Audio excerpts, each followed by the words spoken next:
apa kabarnya? Sehat kan ibu-ibu? Ya, coba kita salam dulu, kita sapa dulu, kita lihat dulu wajah ibu-ibu ataupun teman-teman kita yang ada di samping kiri kanan kita. Kita salam ya. Iya.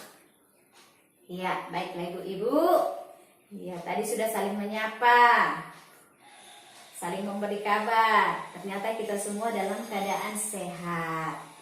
Iya, kesehatan dan keselamatan itu yang paling penting di dalam kehidupan kita. Iya kan ibu-ibu? Jadi pada saat pagi hari ini kita juga akan membahas tentang penyandang disabilitas.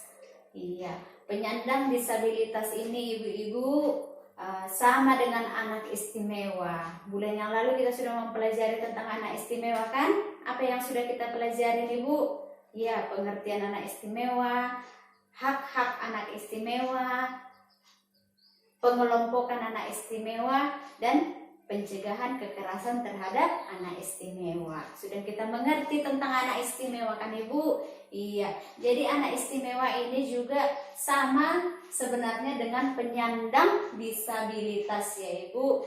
Hanya saja penyandang disabilitas ini adalah biasanya dikatakan kepada ataupun disebutkan kepada semua umur, baik itu anak-anak, remaja maupun dewasa.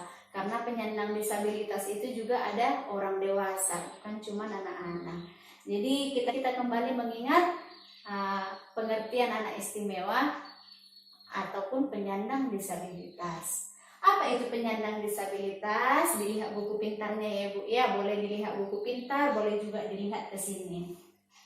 Yaitu setiap orang yang mengalami keterbatasan fisik, intelektual, mental, ataupun sensorik dalam jangka waktu lama yang berinteraksi dengan lingkungan, dapat mengalami hambatan ataupun kesulitan untuk berpartisipasi secara penuh dengan warga negara lainnya.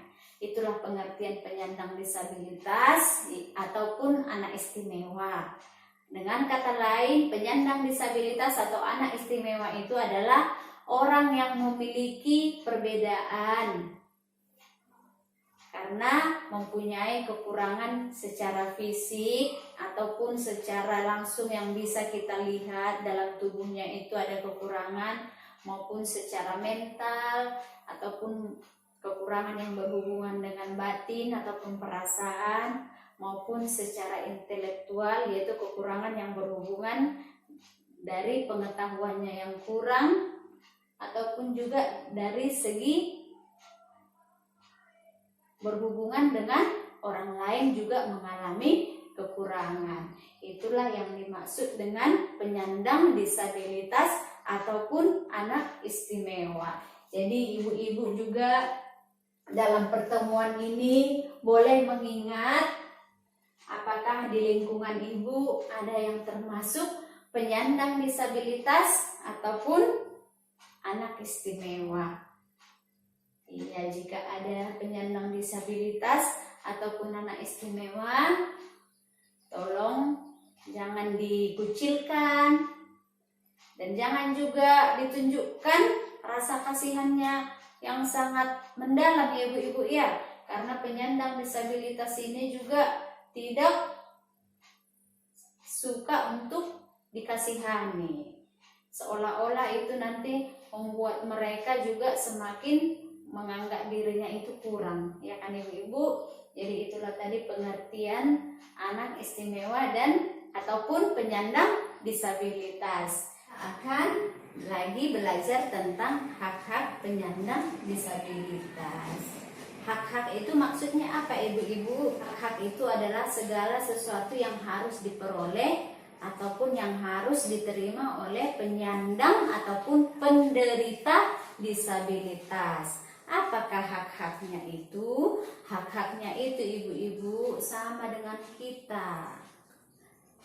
Iya, tidak berbeda dengan kita, sama.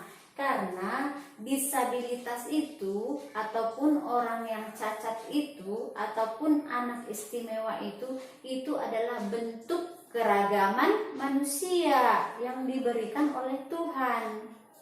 Sekarang ibu-ibu kita akan mempelajari tentang hak-hak penyandang disabilitas. Penyandang disabilitas ini kita sebutkan aja lah penderita ya, supaya ibu tidak kesulitan menyebutkan penyandang.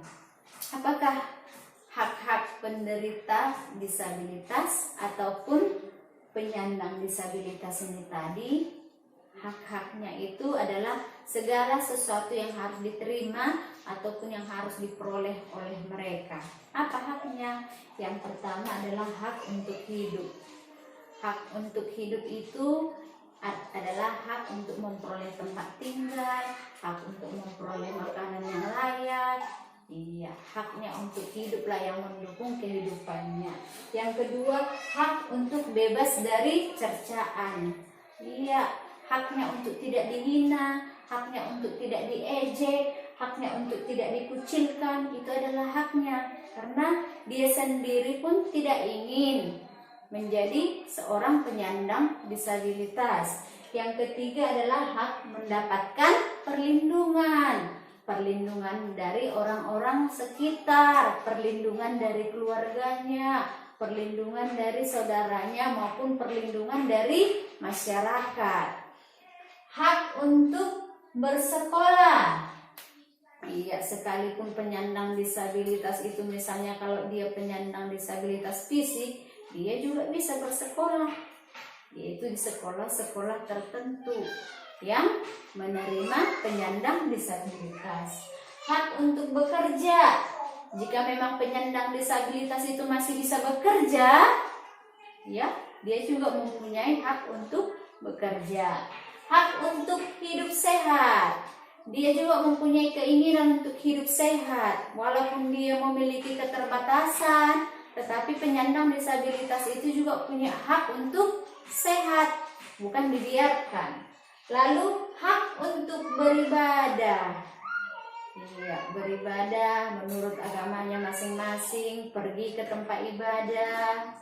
Iya, itu juga adalah haknya. Berdoa kepada Tuhan itu juga adalah haknya. Lalu hak untuk berolahraga, hak untuk bebas dari kekerasan, hak untuk tidak dikucilkan, dan hak untuk diperlakukan sama dengan orang lain. Ya, itu adalah hak-hak penyandang disabilitas. Jadi dia juga mempunyai hak yang sama dengan kita ibu-ibu. Ketika kita ingin mendapatkan sesuatu yang baik dari orang lain, penyandang disabilitas itu juga mengharapkan sesuatu yang baik dari orang lain ataupun lingkungannya. Itulah hak-hak penyandang disabilitas. Ya, Ibu, sekarang kita lihat buku pintar yang selanjutnya, jenis disabilitas. Sama seperti pengelompokan anak istimewa, disabilitas ini juga ada jenisnya ya Ibu ya. Yaitu yang pertama disabilitas fisik. Itu tadi yang disabilitasnya yang bisa secara langsung bisa kita lihat ya Bu ya. Seperti misalnya cacat kakinya ataupun tidak punya tangan, itu disabilitas fisik. Lalu disabilitas netra. Ini ada gambar mata kan Ibu? Iya, yang tidak bisa melihat. Disabilitas runggu atau wicara, yaitu disabilitas penderita kekurangan dalam hal pendengaran sama mulut, dalam hal pendengaran dan juga tidak bisa berbicara. Disabilitas mental, yaitu batinnya tadi, hiperaktif istilahnya, sehingga dia tidak bisa berkomunikasi ataupun berhubungan baik dengan orang. Lalu disabilitas intelektual, yaitu contohnya tadi orang yang mempunyai IQ di bawah rata-rata. Sama juga, hampir sama dengan hiperaktif tadi, tapi memang ada perbedaannya juga, yang intinya kurang bisa berhubungan baik ataupun menyesuaikan diri dengan teman-temannya ataupun lingkungannya. Itulah jenis disabilitas. Oleh karena itu ibu-ibu, kita harus memperhatikan di sekeliling kita apakah ada orang-orang yang disabilitas Dan jika ada orang-orang yang disabilitas, maka kita harus berusaha untuk memenuhi hak-haknya supaya mereka juga diperlakukan sama dan merasa nyaman untuk bersama-sama dengan kita. Terima kasih Ibu-ibu, sampai di sini. Semoga pelajaran ini bermanfaat untuk kita semua.